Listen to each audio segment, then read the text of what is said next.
Hello दोस्तों, स्वागत है आपका मेरे इस यूट्यूब चैनल में। दोस्तों, आज मैं आपको बताने वाला हूँ कि ITI कोर्स क्या है।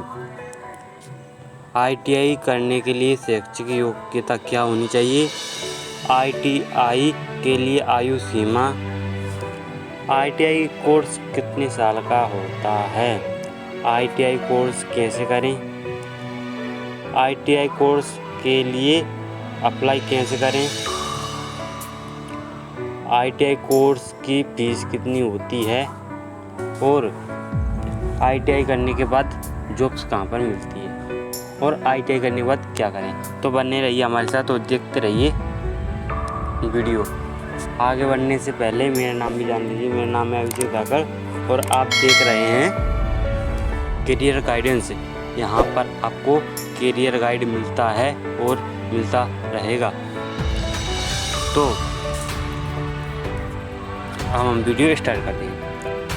हर कोई पढ़ लिखकर अपने जीवन में एक अच्छे करियर के माध्यम से अपने जीवन में सफल होना चाहता है और सफल होने के लिए दिन रात विद्यार्थी कड़ी मेहनत भी करते हैं। लेकिन जब स्टूडेंट 10वीं और 12वीं की परीक्षा को उत्तीर्ण कर लेता है तो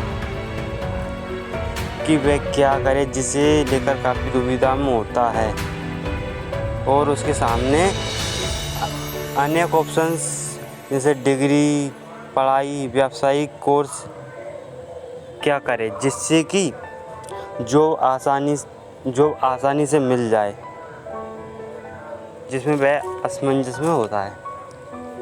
तो अब मैं बताता हूँ कि ITI कोर्स क्या है।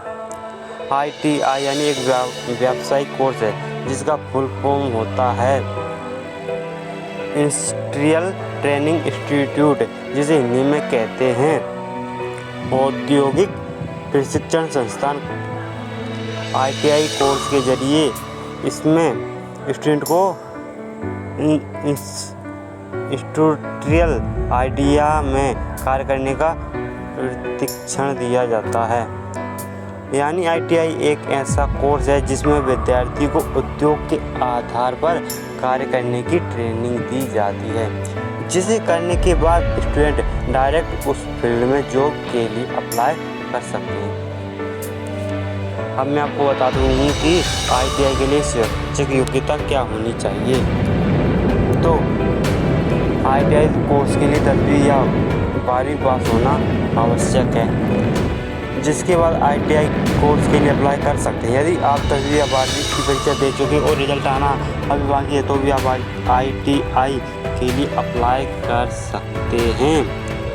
लेकिन जब आप ITI कोर्स के लिए सिलेक्ट हो जाते हैं, फिर आपको 10वीं या 12वीं जिस लेवल की पढ़ाई के लिए अप्लाई करना है उसका उत्तीर्ण का परीक्षा अंक पत्र का होना ज़रूरी है, तभी आप ITI कोर्स में प्रवेश पा सकेंगे। और ITI कोर्स करने के लिए कुछ आयु सीमा होती है। ITI करने के लिए न्यूनतम आयु 14 वर्ष और अधिकतम आयु 40 वर्ष होनी चाहिए। इनके बीच में ही स्टूडेंट ITI कोर्स करने के लिए एलिजिबल हो सकता है।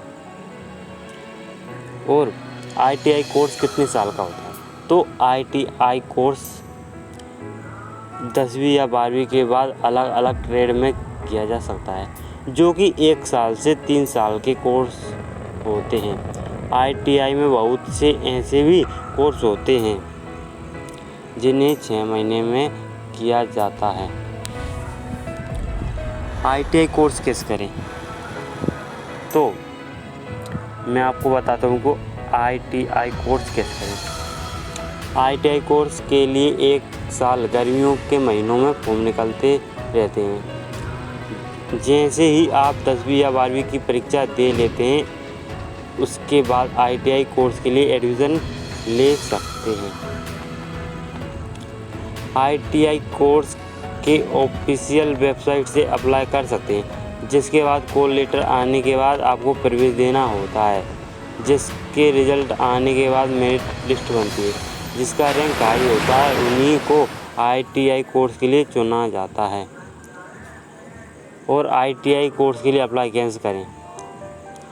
सबसे पहले ITI अप्लाई के लिए आपके डॉक्यूमेंट्स के सॉफ्ट कॉपी होना चाहिए, जिसमें फ़ोटो, सिग्नेचर और सभी आपकी क्वालिफ़िकेशन और पर्सनल डाटा की सही जानकारी होनी चाहिए। जिसके बाद आप ITI के लिए ऑफिशियल वेबसाइट पर डायरेक्ट अप्लाई कर सकते हैं, जिसके लिए ITI कोर्स के लिए फॉर्म फीस भी देना होता है, जिन्हें आप ऑनलाइन पेमेंट मेथड से पेमेंट कर सकते हैं। जिसमें अप्लाई करने के लिए फाइनल पेज का प्रिंट ज़रूर ले लें, ताकि रजिस्ट्रेशन नंबर आगे के लिए काम आएगा। और ITI कोर्स की फीस क्या होती है? तो ITI कोर्स के लिए अगर आप अप्लाई करते हैं और एंट्रेंस एग्ज़ाम और मेरिट लिस्ट के आधार पर आपका सिलेक्शन हो जाता है, आपको ITI के लिए सरकारी स्कूल मिलते हैं, जहां नाम मात्र की ही फीस देनी पड़ती है। ITI के एंट्रेंस एग्ज़ाम की एक मेरिट लिस्ट बनती है,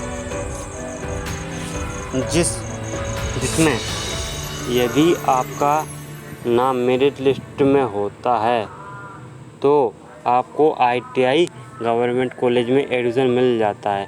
और यदि आपका नाम मेरिट लिस्ट में नहीं होता या लिस्ट में बहुत नीचे आता है तो आपको ITI प्राइवेट कॉलेज से करना होता है, जिसके लिए आपकी फीस लगती है। ऐसे में यदि आप प्राइवेट कॉलेज से ITI करना चाहते हैं तो भी आप ITI कर सकते हैं। और यदि सरकारी स्कूल से आपको ITI करना है तो फिर आपको अगले साल की तैयारी करनी पड़ती है। और प्राइवेट स्कूल में मिनिमम फीस होती है लगभग 25,000 और मैक्सिमम 1 लाख से भी अधिक हो सकती है। अब बात करते हैं जॉब्स के बारे में। तो ITI करने के बाद आप प्राइवेट जॉब्स भी कर सकते हैं और गवर्नमेंट जॉब्स भी। अगर आपको गवर्नमेंट फील्ड में अपना करियर बनाना है तो आपके लिए सबसे अच्छा ब्रांच जो होता है वो है इलेक्ट्रॉनिक, जिसमें रेलवे हर साल जॉब्स निकालता है। और यदि आपको गवर्नमेंट जॉब्स नहीं मिलती तो आप प्राइवेट जॉब कर सकते हैं, जिसमें आपकी शुरुआत में सैलरी होती है लगभग 8,000 से 15,000 के बीच में। और जैसे जैसे आपका एक्सपीरियंस बढ़ता जाता है वैसे वैसे आपकी सैलरी भी बढ़ती जाती है।